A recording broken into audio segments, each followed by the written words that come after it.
This is Beth, and I'm Marilyn. And we together have a combined 45 years of experience working with a variety of speech pathology patients.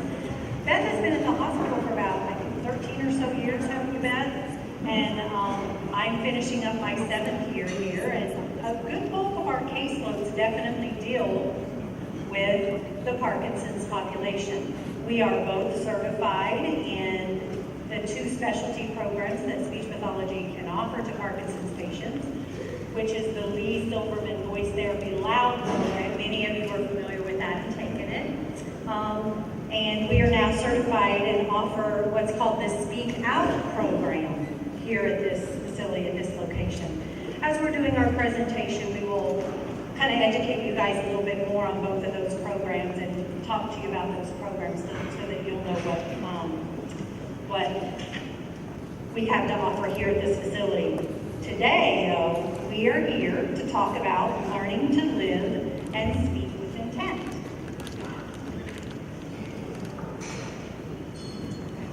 Parkinson's disease is a disease affecting automatic motor functions. Those are the things that we do without thinking about it, like blinking, swallowing, swinging our arms when we walk, talking, smiling, and walking. When someone has Parkinson's disease, they can still perform those movements, but the movements get smaller. This includes taking smaller steps when you walk, writing smaller, speaking in a smaller, softer voice, and using smaller facial expressions, or mumbling when you talk. So something that's important for you to know is that Parkinson's disease itself does not make muscles weak, okay? Your muscles aren't weak because you have Parkinson's. Because the muscles aren't being fully utilized, as Beth said, the muscle movement is smaller, those smaller movements then lend to muscular weakness because you're not using the muscle at its full capacity. So a very important thing that you guys have heard a lot, important to remember, is that if you don't use it, you'll lose it. We want to talk to you a little bit about what causes Parkinson's. You all know that dopamine, which is a neurotransmitter chemical, is the culprit in Parkinson's. Parkinson's tends to present itself when dopamine production declines in the brain. 80% of your dopamine can be depleted before you may ever get your diagnosis. Therefore, you've already lost 80% of that dopamine, which controls motor function, before you know that you have it. So it's important to know that those lost functions that are caused by the loss of dopamine will never return to being automatic functions for you again because the dopamine is gone. The good news that we're here to talk about today, though, is that intentional and deliberate movements are preserved. So, when we say living with intent or speaking with intent, we're referring to the use of those purposeful behaviors and purposeful actions. That means you can still do what you want and need to do, but you have to do it on purpose. You have to do it for a reason. You have to do it with intent. When I say it, I'm referring to your walking, your talking, your writing, your swallowing, your use of facial expressions, remembering the things that you want to remember. Though you're not doing them automatically anymore, if you put effort into it, intent into it, purpose into it, you do have the capability of continuing to perform those functions. So now we have a video to show you to more fully explain what Marilyn was just sharing with you.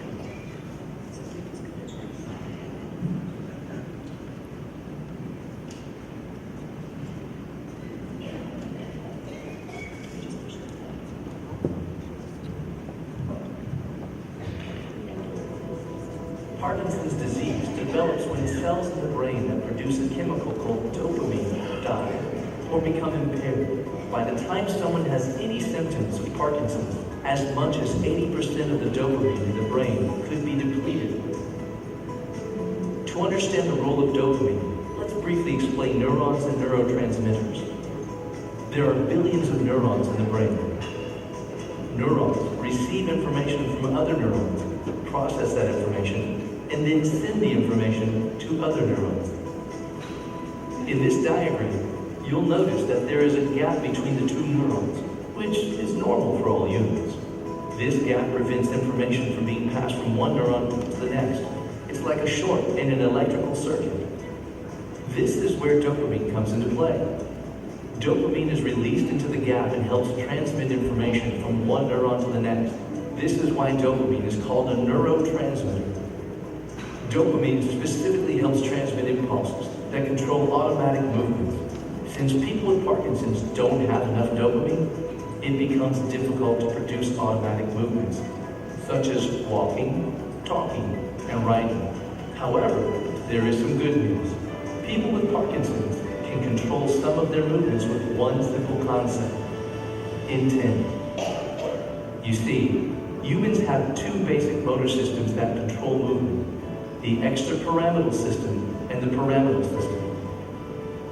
The extrapyramidal system is responsible for movements we perform automatically without conscious effort, such as blinking, swallowing, and swinging our arms when we walk. The pyramidal system, on the other hand, is responsible for intentional movements, purposeful movements, such as putting on makeup, shaving, or learning to play the piano. Here are some simplified drawings of the brain that show the differences between the two motor systems. Impulses travel from the cortex down to the brainstem and spinal cord. Both motor systems end in the same place, but it's how they reach their final destination that makes them different. In the extrapyramidal system, there's a complex network of neural fibers that stop at various structures within the brain, including the substantia nigra, where dopamine is produced. Think of the extrapyramidal system as a country road that has extra stops along its path. Without enough dopamine, the extrapyramidal system doesn't work very well. This is why automatic movements are disrupted in Parkinson's. But in the pyramidal system, the neural fibers travel straight down without stopping.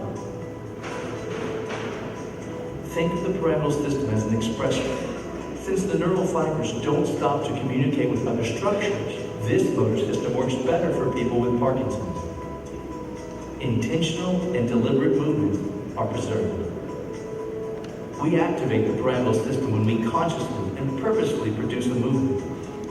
When people with Parkinson's use intent, their speech sounds clearer, they stand up straighter, and their handwriting becomes more legible. All of us have used intent throughout our lives. Think about a past job interview. Did you make a conscious effort to smile and make good eye contact? Did you purposely stand up straight and speak clearly? You were using intent. Have you ever been driving when suddenly you get caught in a downpour? Did you turn off the radio and put both hands on the wheel? You were using intent. What about when you exercise? Do you work hard to swing your arms, lift your knees higher? Do sit-ups or push-ups with more effort?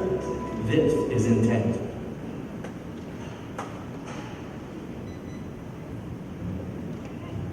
So hopefully that kind of gives you an idea of what we mean when we say living with intent. It's making the conscious choice to do something on purpose. So if somebody's having difficulty hearing you, you get a really good deep breath, and on purpose you say it in a louder voice. If you find that you're having some issues with your balance, that you focus in and you pay attention and you try to take broader steps. That's what we mean when we say living with intent. So right now, we are going to demonstrate some of the exercises that you might encounter when living with intent. Beth's going to tell you about some of the programs that we have here at Sarasota Memorial, and then we'll demonstrate the exercises. So as many of you know, Sarasota Memorial Hospital offers several programs to help you learn to live with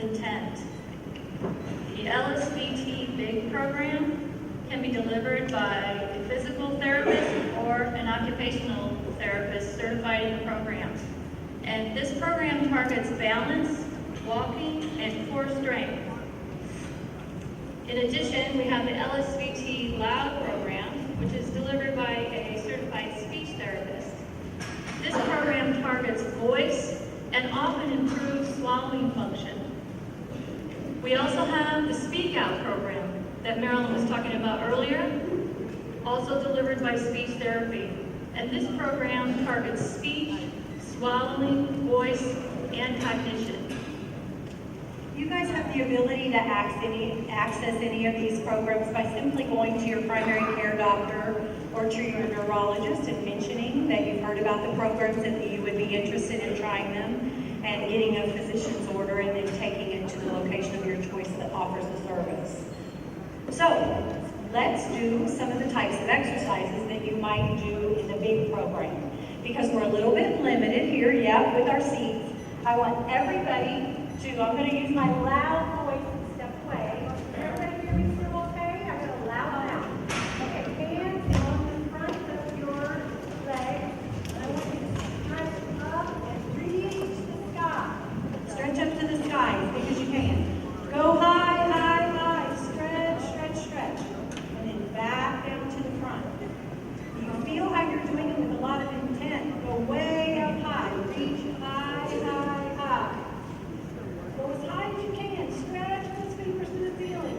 Back down. One more time. Feels good, doesn't it? Stretch up nice and high. Go as high as you can. Excellent.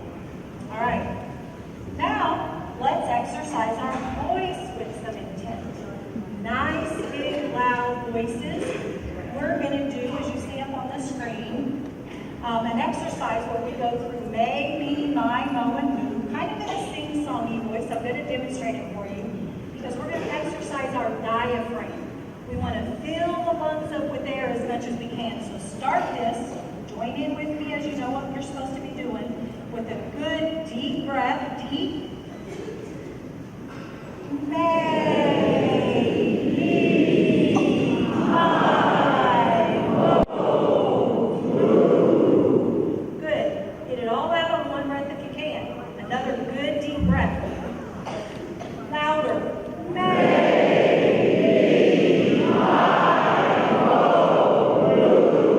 Awesome. One more.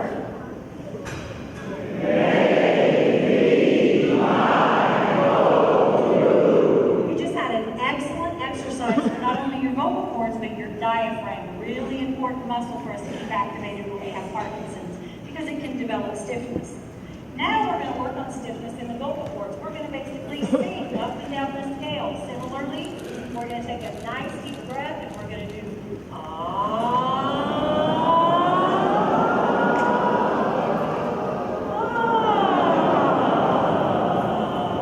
Take a good deep breath at the top. Okay, ready?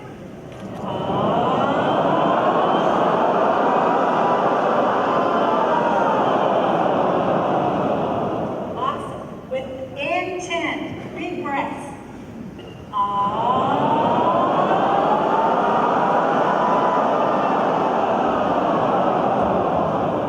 Awesome job. Now, there's some sentences. I want to practice this in our speech. Intent with your speech is volume and precision of articulation. So we're not just going to walk by somebody and say, good morning. They probably aren't going to understand you. But we're going to say, good morning. Good morning. It's a great day.